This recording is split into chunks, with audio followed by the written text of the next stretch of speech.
Bonjour à tous, bienvenue sur cette nouvelle vidéo. Donc on va parler de full site editing et de multilangue. J'avais discuté avec un développeur qui me parlait, ouais, le full site editing c'est pas mal, mais comment on fait pour les multilangues pour traduire? Effectivement, c'est pas si simple. Et si vous le savez déjà, peut-être vous le savez pas, mais en fait Gutenberg, il y avait plusieurs phases de développement au niveau de WordPress, donc dont Gutenberg. Et la prochaine phase en fait c'est le multilangue. Enfin, ils vont améliorer les choses au niveau de la traduction, tout ça. Et ça devrait faire partie du projet, en fait, d'améliorer les choses au niveau du full site editing, puisque clairement, aujourd'hui, c'est pas encore au top du top. Donc, on va regarder ça ensemble. Il y a des petites méthodes, et je vais expliquer deux, trois subtilités, en fait, au niveau des patterns. Je vais aller voir mes modèles, en fait, s'ils sont tous... Ok, ça c'est bon. Alors, je regarde, en fait, s'ils n'ont pas été modifiés. En gros, s'ils ont bien... Hop, personnalisé, voilà. J'ai celui-là qui est personnalisé. J'ai le header. Voilà, j'ai tout réinitialisé. Donc là, j'ai mon site en fait qui est vraiment de base.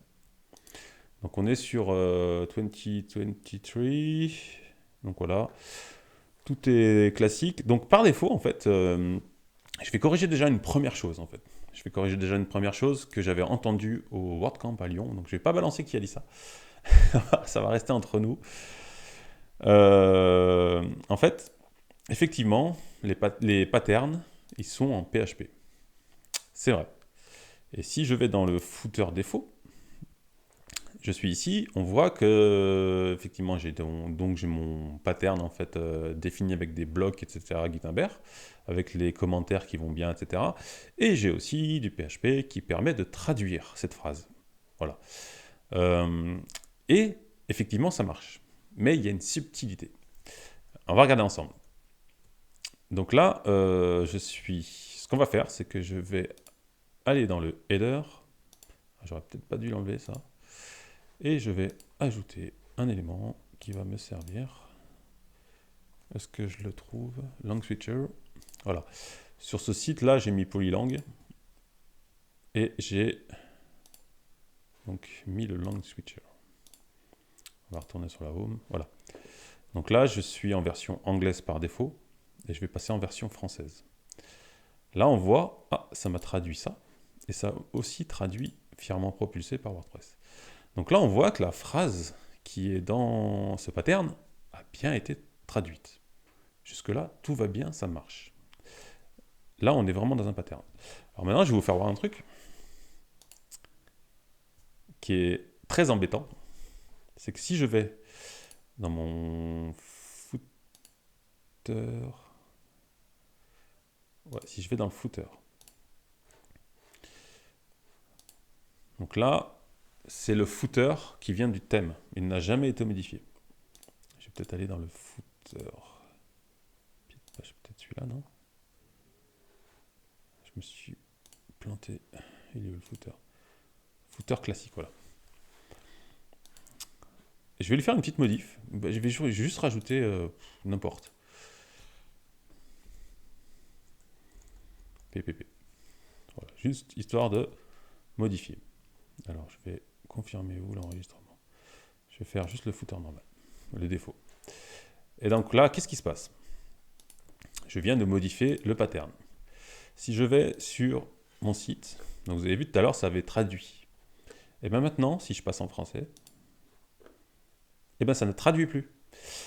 Et pourquoi donc? Et bien justement, c'est une subtilité des patterns, c'est qu'effectivement, les patterns, ils sont en PHP, et on a du code PHP dedans. Sauf qu'à partir du moment où vous le transformez, ce pattern devient du HTML, tout simplement. En fait, il devient du HTML, ça sort en fait du. Donc si je vais si je vais là-dedans, dans page, est-ce que je peux afficher? Si j'affiche là j'ai toujours un template part.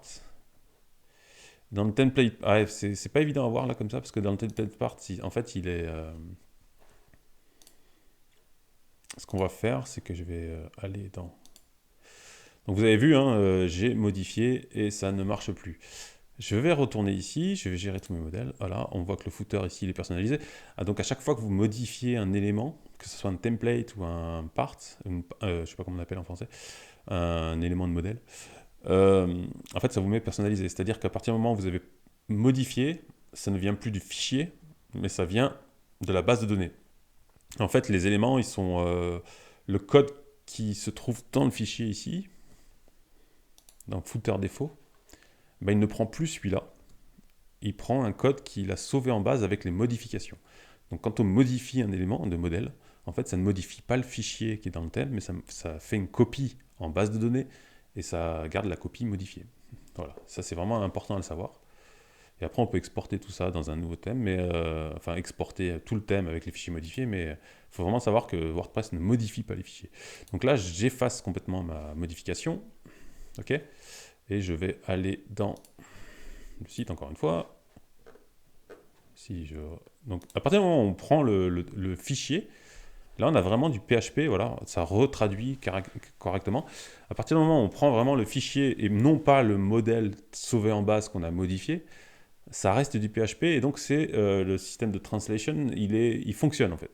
Si je fais une modif, ça sauve en base, ça devient du HTML et le système la fonction de translate ne marche plus en fait, puisque c'est plus du PHP. Et je vais vous faire une deuxième preuve pour ça, c'est que si je fais un date, non, je voudrais plutôt, on va faire seconde, non? On va faire comme ça. Donc là, il devrait m'afficher les secondes. Non, c'est I la seconde, c'est pas S, je suis con. Alors là, il veut pas. Si je fais en anglais. Si je fais un écho, ce sera peut-être mieux. On va peut-être y arriver. Voilà, 44. Et non, c'est la minute. Oh là là. C'est bien S. Voilà, là, ça marche. Donc là, on voit, la seconde avance. Voilà, à chaque fois que je refresh, en fait, ça avance. Voilà.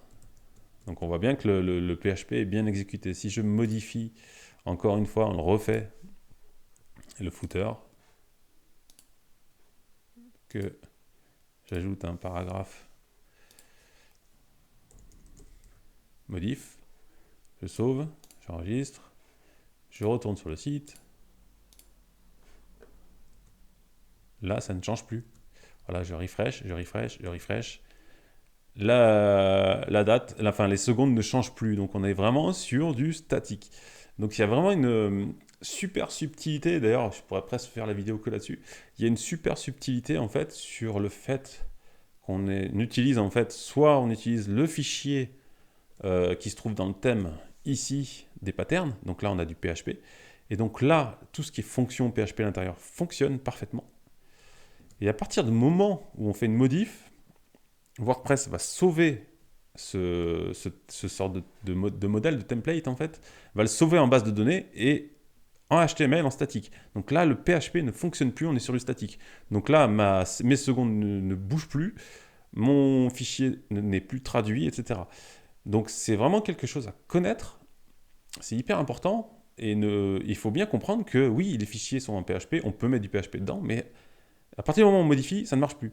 Et pourquoi? En fait, il faut le savoir, parce que on a souvent des menus dans le header ou dans le footer. Et le fait de modifier le menu, en fait, dans le footer ou dans le header, bah, ça va faire une modification. Et donc là, si vous avez des traductions statiques, eh ben, elles ne marcheront plus. Voilà. Donc, ça marche très bien tant qu'on ne modifie pas. Et donc, voilà. Donc, c'est quelque chose vraiment à savoir. Et notamment pour la page 404, qui est problématique, puisqu'en fait, ça peut être problématique parce que la page 404, par défaut, on ne la définit pas, en fait. C'est une page qui est affichée quand il y a une erreur, quand il ne trouve pas l'URL, etc. Donc, on ne peut pas définir, en fait, une page 404, etc. Et donc, il va prendre le fichier. Donc, si on fait une modif, souvent, on veut afficher dans la page 404, désolé, la page n'existe pas. Et si on veut le traduire en anglais, en allemand, n'importe quoi, et ben là c'est problématique à partir du moment où on va sauver la page 404. La page 404, on peut l'éditer en fait. Donc il faut savoir, là, je suis dans les modèles, elle est là, 404. Donc là, on a bien en fait la page 404, voilà, this page could not be found, avec le formulaire de recherche. Alors, généralement, là, j'aurais pas besoin de la modifier, elle marche parfaitement, c'est nickel. Mais, euh, techniquement, il faut savoir, enfin, il faut informer en fait les gens qui gèrent le site de ne pas modifier cette page. Comme ça, le texte statique sera traduit. Donc ça, c'est une première chose. Voilà. Donc ensuite, il y a peut-être des astuces là-dessus. Donc là, moi, j'ai installé Polylang et j'ai Loco Translate. Il y a peut-être une astuce, c'est en fait de faire. Alors, j'avais fait un petit peu avant, on va aller voir. Peut-être des versions FR des templates. Alors, c'est vraiment pas pratique, d'autant plus si on a beaucoup de langues, mais ça peut être une solution. Ça peut être une solution, c'est-à-dire que là, j'ai un template page qui peut me servir par exemple pour l'anglais, et j'ai un template page-fr. Qu'est-ce que je vais faire? Eh bien, si par exemple dans le footer j'ai du texte statique, je vais faire un footer-fr, donc une version française du footer. Et là, ça devrait marcher. C'est-à-dire, allons voir. Quand j'ai ma page, là, ici, j'ai Simple Page. Ici, en fait, vous avez le modèle dans Gutenberg. Donc moi, là, je suis sur la version anglaise, donc je vais garder page. OK? Si je vais dans la version française, qui existe déjà, j'ai déjà fait un petit peu avant, je vais sélectionner le modèle page-fr. Et dans ce modèle page-fr, il y a le footer fr. Donc ça veut dire que si je mets à jour, si je vais dans apparence, éditeur, élément de modèle, footer fr, voilà, je peux éditer. Vous avez vu, je peux éditer en fait. C'est propulsé par. Voilà. Donc là, je viens d'éditer le modèle FR.